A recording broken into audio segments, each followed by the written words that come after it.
est généralement daté des années 50 et 80 après Jésus-Christ. Il contient 5 cycles de discours et de nombreuses citations de l'Ancien Testament. L'auteur s'adresse aux Juifs avec l'intention évidente de montrer que Jésus était bien le libérateur annoncé. Avec Marc et Luc, Matthieu forme le groupe des évangiles dits synoptiques car il présente la vie de Jésus dans une perspective similaire. Naissance de Jésus et début de son ministère. Généalogie et naissance de Jésus-Christ. Voici la généalogie de Jésus-Christ, fils de David, fils d'Abraham. Abraham eut pour fils Isaac, Isaac eut Jacob, Jacob eut Judas et ses frères, Judas eut Péré et Séca de Tamar, Péré eut Étzrom, Étzrom eut Aram, Aram eut pour fils Aminadab, Aminadab eut Naxon, Naxon eut Salmon, Salmon eut Boaz de Rahab, Boaz eut Obed de Ruth, Obed eut pour fils Isaïe, Isaïe eut David, le roi David eut Salomon, de la femme d'Uri, Salomon eut pour fils Robam, Robam eut Abijah, Abijah eut Asa, Asa eut pour fils Josaphat, Josaphat eut Joram, Joram eut Osias, Osias eut pour fils Joram, Joram eut Achaz, Achaz eut Ézéchias, Ézéchias eut pour fils Manassé, Manassé eut Amon, Amon eut Josias, Josias eut pour descendant Jéconias et ses frères à l'époque de déportation à Babylone. Après la déportation à Babylone, Jéconias eut pour fils Zialziel, Zialziel eut Zorobabel, Zorobabel eut pour fils Abiud, Abiud eut Eliakim, Eliakim eut Azor, Azor eut pour fils Sadoc, Sadoc eut Achim, Achim eut Élude, Élude eut pour fils Éliasar, Éliasar eut Matan, Matan eut Jacob, Jacob eut pour fils Joseph, l'époux de Marie, de laquelle est né Jésus, qu'on appelle Christ. Il y a donc eu en tout 14 générations depuis Abraham jusqu'à David, 14 générations depuis David jusqu'à la déportation de Babylone et 14 générations depuis la déportation à Babylone jusqu'au Christ. Voici quelle manière arrive à la naissance de Jésus-Christ. Marie, sa mère, était fiancée à Joseph. Or, avant qu'ils aient habité ensemble, elle se trouva enceinte par l'action du Saint-Esprit. Joseph, son fiancé, qui était un homme juste et qui ne voulait pas l'exposer au déshonneur, se proposa de rompre secrètement avec elle. Comme ils y ont pensé, un ange du Seigneur lui apparut dans un rêve et dit : Joseph, descendant de David, n'aie pas peur de prendre Marie pour femme, car l'enfant qu'elle porte vient du Saint-Esprit. Elle mettra au monde un fils et tu lui donneras le nom de Jésus, car c'est lui qui sauvera son peuple de ses péchés. Tout cela arriva afin que s'accomplisse ce que le Seigneur avait annoncé par le prophète. La Vierge sera enceinte, elle mettra au monde un fils et on l'appellera Emmanuel, ce qui signifie Dieu avec nous. Avec son réveil, Joseph fit ce que l'ange du Seigneur lui avait ordonné et il prit sa femme chez lui. Mais il n'a pas de relation conjugale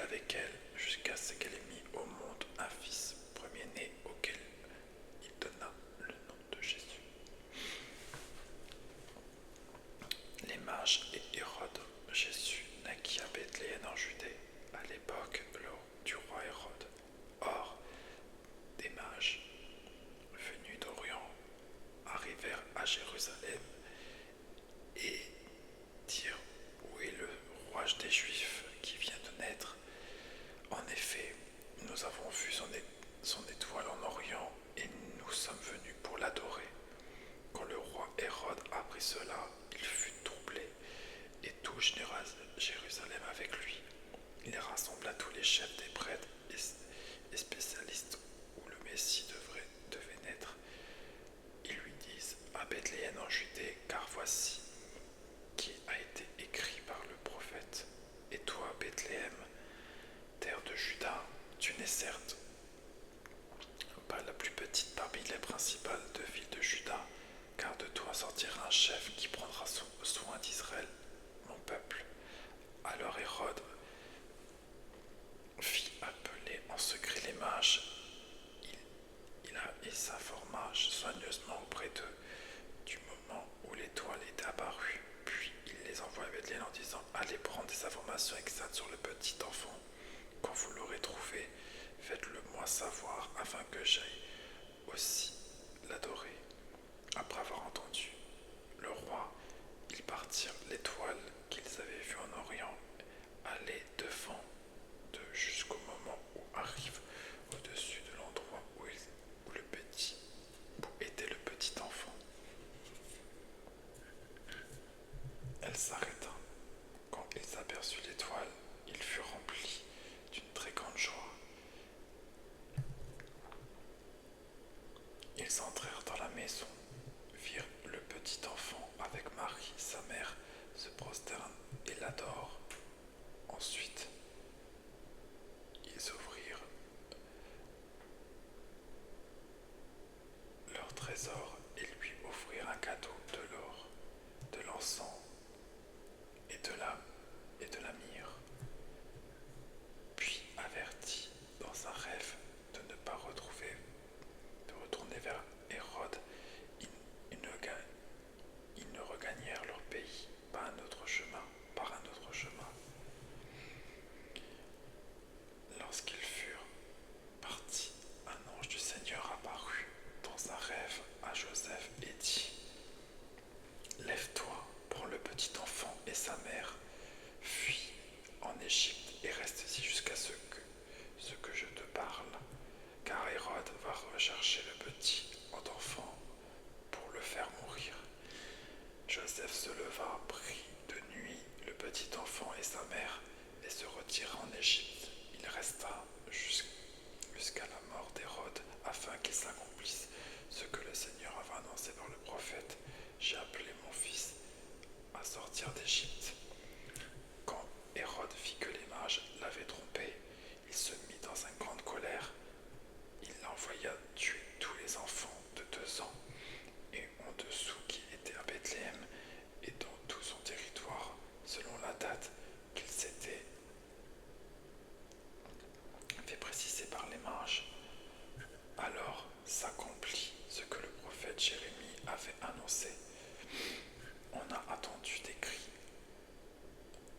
à Rama, des pleurs et de grandes lamentations. C'est Rachel qui pleure ses enfants, qui n'a pas voulu être consolée par ceux qui ne sont plus là. Après la mort d'Hérode, un ange du Seigneur apparut dans un rêve à Joseph en Égypte et dit: lève-toi, prends le petit enfant et sa mère et va dans le pays d'Israël, car ceux qui en voulaient à la vie du petit enfant sont morts. Joseph se leva, prit le petit enfant et sa mère et alla dans le pays d'Israël. Cependant, quand il apprit qu'Archélaus régnait sur la Judée à la place de son père Hérode, il eut peur de s'y rendre. Averti dans un rêve, il se retira dans le territoire de la Galilée et vint habiter dans une ville appelée Nazareth afin que s'accomplisse ce que les prophètes avaient annoncé. Il se rappelait Nazaréen. Ministère de Jean-Baptiste. À cette époque, là parut Jean-Baptiste, ce qui prêchait dans le désert de Judée. Il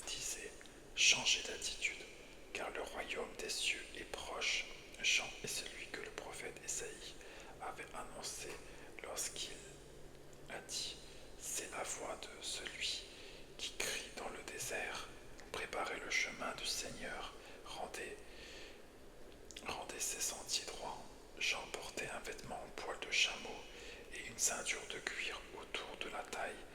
Il se nourrissait de sauterelles et de miel sauvage.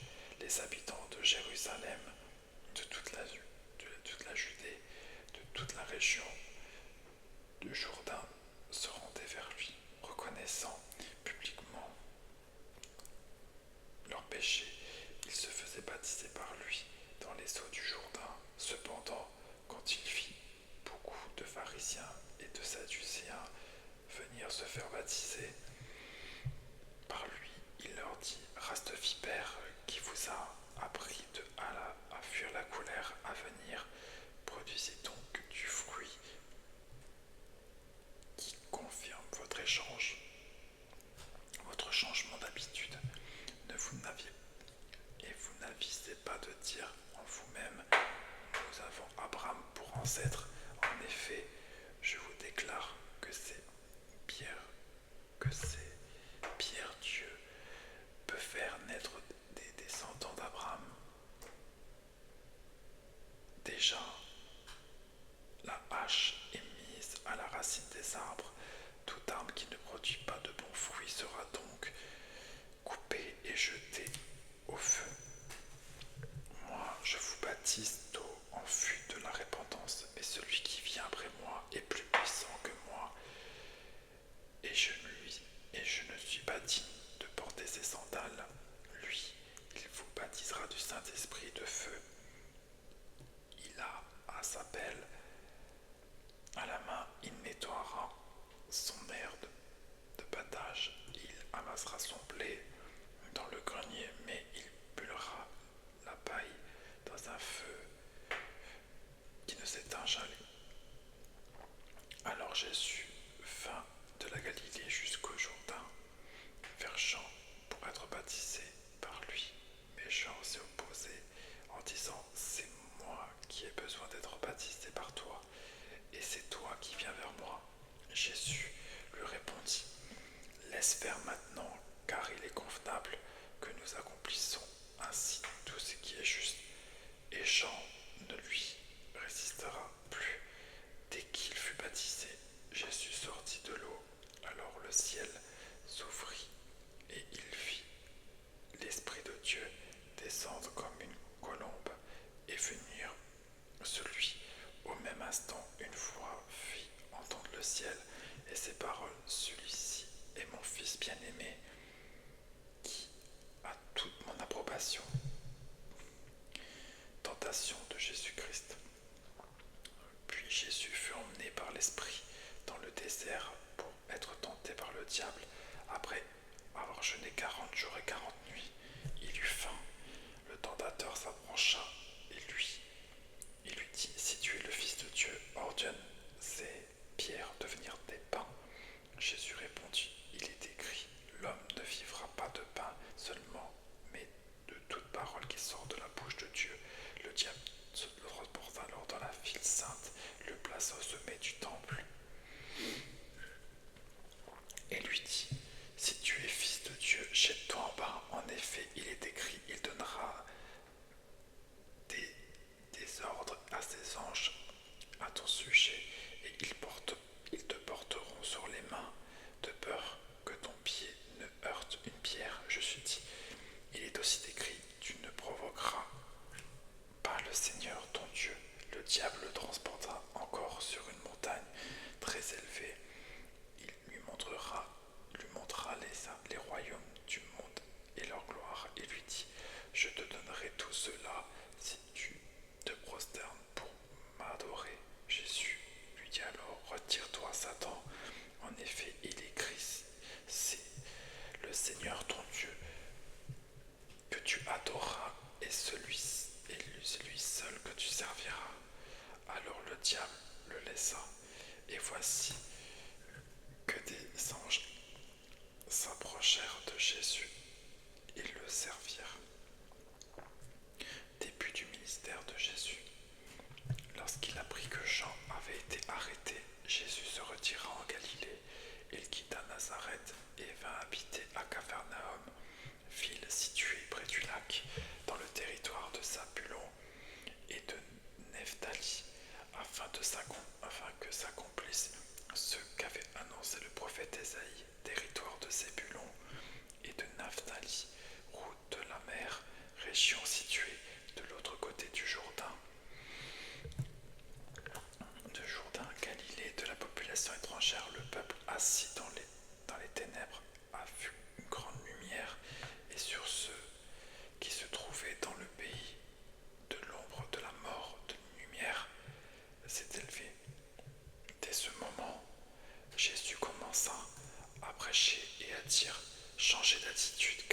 royaume des cieux est proche.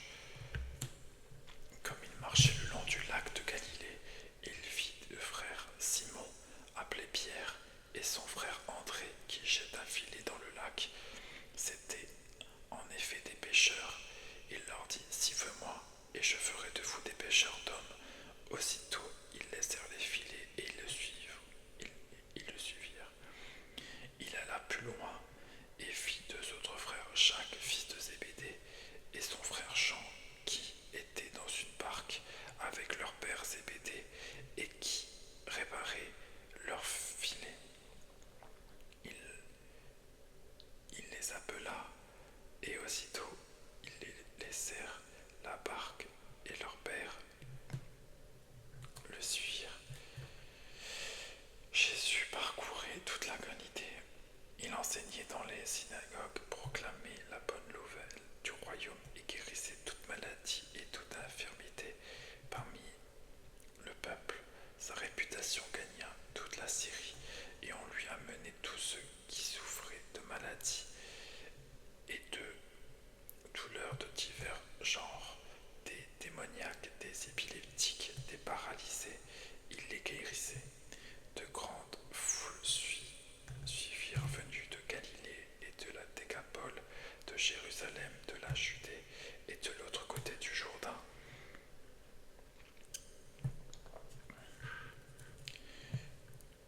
Le sermon sur la montagne, les béatitudes.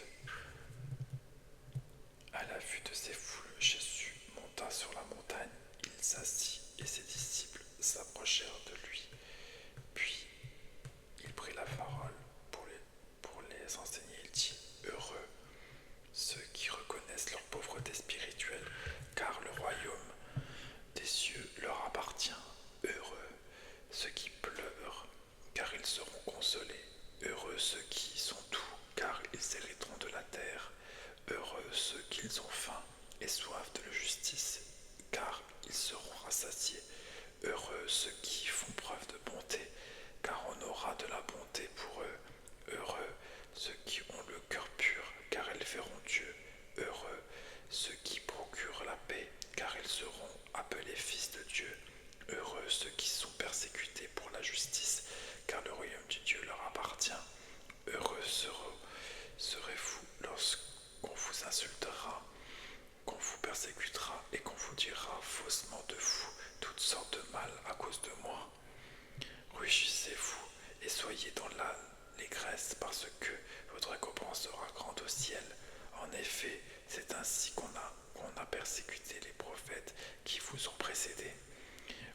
Vous êtes le sel de la terre, mais si le sel perd sa saveur, avec quoi la lui rendra-t-on? Il ne sert plus qu'à être jeté dehors, piétiné par les hommes. Vous êtes la lumière du monde. Une ville située sur une montagne ne peut être cachée, et on n'allume pas non plus une lampe pour la mettre sous un seau, mais on la met sur son support et elle éclaire tous ceux qui sont dans la maison. Que de la même manière votre lumière brille devant les hommes, afin qu'ils voient votre belle manière d'agir et qu'ainsi ils célèbrent la gloire de votre Père céleste. C'est tout pour aujourd'hui, je vous lirai la suite demain. C'est vraiment très inspirant de se rendre compte qu'on peut être une lumière, même pour ceux qui ne croient pas, qui ne sont pas chrétiens. Soyons une lumière pour les autres, pour les rapprocher du Christ. Je vous souhaite une très bonne nuit, relaxez-vous.